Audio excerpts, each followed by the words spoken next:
Teenage Mutant Ninja Turtles! Hey everybody, it's Skinny. Yeah, I know, I've been kind of off the grid lately when it comes to YouTube and Twitch. My personal life and work life is crazy, and it makes it kind of hard to put time into either of them. But, you know what, that's alright. I'm here today, and I've been able to play some games lately that I've had in my arsenal. Some of y'all know that I'm actually kind of 100% fanatic when it comes to playing games. I have a strong, really strong will, you could say, to always 100% a game before I can actually call it quits and move on to the next one. It's both a blessing and a curse. Doing this allows me to get the full scope of the game and what it can offer, and at the same time it provides some frustration and this OCD effect that I can't play other games until this one's actually done. But you know what, that's okay. My list looks good. Over the past couple of months, I've actually knocked out quite a few games to 100% completion. A few months back, actually, I bought Teenage Mutant Ninja Turtles Mutants in Manhattan. And I bought that for my daughter and I to play. I didn't realize at the time, though, that it was multiplayer, but multiplayer online, not no local playlist or anything like that, like usual arcade-style games. Usually, when you see a Teenage Mutant Ninja Turtles game, you can play locally multiplayer. This was not the case. So, you can only play it online. So, unfortunately, it's one player only, and my daughter and I have to switch off back and forth. Now, generally, when I do buy a game, I look into the trophies, and I see the difficulty it would be to obtain them. I try to get an idea and figure out whether or not it's really worth my time. I didn't do a lot of research this time around, but I looked at the list and thought it was easy enough with some natural grinding. Little did I know that I would be actually more frustrated grinding for trophies than I had actually ever been. This is a new series on which I will review a game, not based on the quality of the game itself, but the trophies that are actually involved with it. I will also provide a rating on what the difficulty would be for 100% completion. So, what is the first in the series? Well, you guessed it. It's Teenage Mutant Ninja Turtles, Mutants in Manhattan. TMNT, Mutants in Manhattan, is a fun button masher. Now, the maker Platinum Games, they try to make it deeper by providing loadouts, charms, and counterattacks and special moves, but it takes much more than that to be able to make a game dimensional. There are 9 levels to this game. Each level is comprised of missions, assignments that you must complete. After a certain number of completions, the level has your typical Teenage Mutant Ninja Turtle boss at the end, like Rocksteady or Bebop or Slash. Out of those 9 levels, 7 of them are comprised of missions that spawn off RNG. Why do I mention this?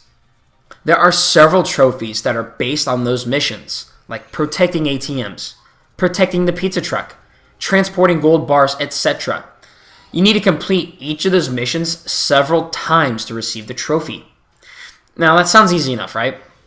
Unfortunately, no, not really, no. Since the mission spawns are actually RNG based, and you only have a chance for them to show up. To make things worse, some missions have a much higher percentage of spawning. Like, for example, defeating groups of enemies spawns roughly 75% of the time. So, not only do you have to grind for a mission to spawn, you have to intentionally fail or quit a level, hoping that it triggers the mission that you're looking for. You will see several times in this video of me intentionally failing missions just to prolong the level, hoping that the correct mission spawns. Now, don't get me wrong. I'm all for RNG. I've played 2,000 plus hours on Borderlands and Destiny each. However, this is a whole nother level of RNG. Trophies should not be based on the RNG of a mission spawn, in my opinion. Especially if that spawn percentage is low. Because of this RNG, I put in roughly 50 hours on the mission grinding alone. There have been times of 5 hours straight where I was grinding for missions, and out of those 3 missions that I needed for those trophies, not one of them actually spawned. And to top it off, there's no way to figure out how much you actually have completed. There's no way to track how many times you completed a particular mission. All you have is the tracking that you've made yourself. I could have sworn on numerous occasions that I have completed the trophy only to be disappointed in it not popping up in the corner of my screen.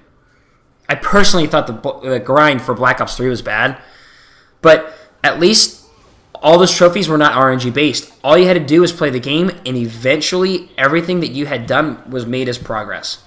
But again, this is not the case. Enough of that. Mission spawns are frustrating and make the trophy grind unenjoyable. However, there are other trophies to talk about.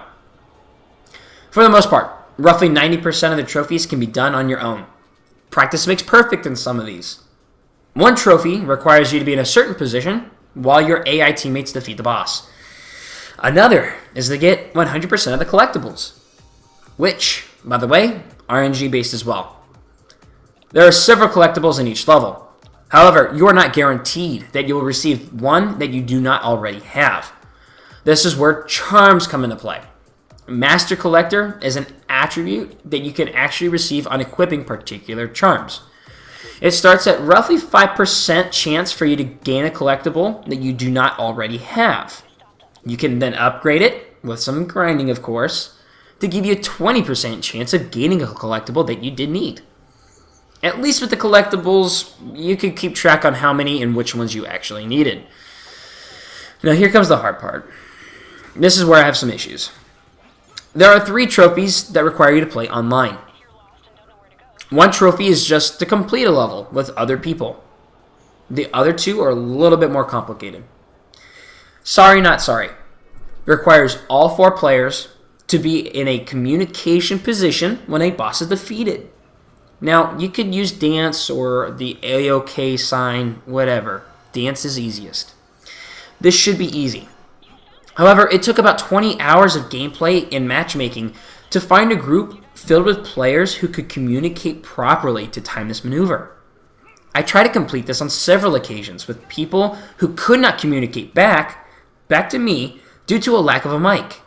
This made timing extremely difficult and ultimately impossible to properly be in a position in order to gain the trophy. Next time, take a cab. Requires you to take out Rocksteady and Bebop by a train in one run.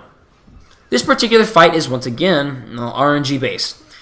This fight consists of a secret boss. And secret bosses have a chance of spawning based off the ratings that you receive for the missions of that level, as well as the difficulty that you have set for that level. Now, this can be done solo, I guess, but it's more than likely near impossible.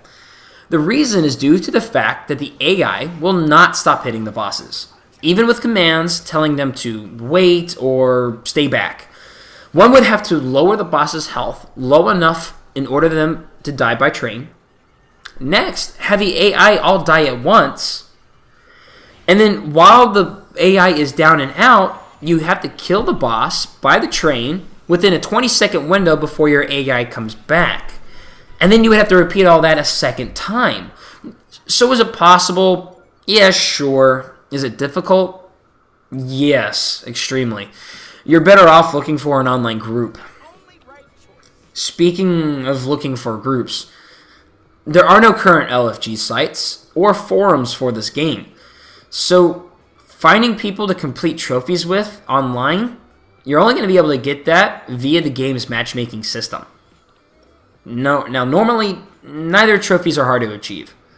However, they're difficult to obtain due to the lack of people playing the game online. This game was released in May of 2016. Just 6 months after the release, the amount of online players is almost non-existent. You can do quick searches to find a group. However, the majority of the time, you get put in a lobby by yourself. And you can do advanced searches for groups only to playing on certain levels or grinding for particular items. This is fantastic. This is a great feature. But generally, this is, for games that actually have a lot of people playing online. There's no one to play with online here on this game. So the lack of players makes it hard to achieve 2 of the 3 online trophies. Alright, so I've ranted on long enough. What is my final opinion? TMNT is a fun button masher with fun gameplay. it can get repetitive due to a lack of variety in missions as well as enemies. At the same time, that is what one would expect out of a Teenage Mutant Ninja Turtles game, an arcade-style game. Secret bosses and alternate endings come surprisingly enough and make it, a little bit more exciting and unexpected. Okay, so that's the gameplay. But when it comes to the trophies, in my opinion, it's not really worth a try. Generally, I have fun grinding for all the trophies for a game. In this game, that was not the case. I mostly had just a lot of frustration and impatience. The lack of online players makes it hard to find people to play with, and the RNG and the low percentage of mission spawns makes the grinding a pain and unfulfilling experience. So when you play this game, just enjoy it. Enjoy it for the content itself rather than do the grinding for the trophies. I love the grinding, or I love grinding in general, but I do not like this type of grinding. So my final opinion and rating for this game, at this state, it's going to be an 8 out of 10. And the reason is mainly because of the fact that it requires a lot of grinding that most people just do not find worth the effort. So that's it. Thank you for watching. I hope you found this enjoyable. If you did, don't forget to rate it. Let me know what your thoughts were down in the comments below. Let me know where I could improve upon these reviews, what you would like to see out of these reviews. Like I said, this is particularly straightforward just for the trophies, not for the gameplay itself. I can make those maybe another time. I have a bunch of other games that are actually on the verge of 100%, which I will do reviews for those as well. I have a lot more of these videos coming up because I always have strong opinions of the trophies after I've completed it all. For instance, I just completed Titanfall 2, 100%, it's ready to go. All I need to do is come up with my opinions and final thoughts on it. So you'll see more of these in the future. Again, thank you for watching, and have a great day.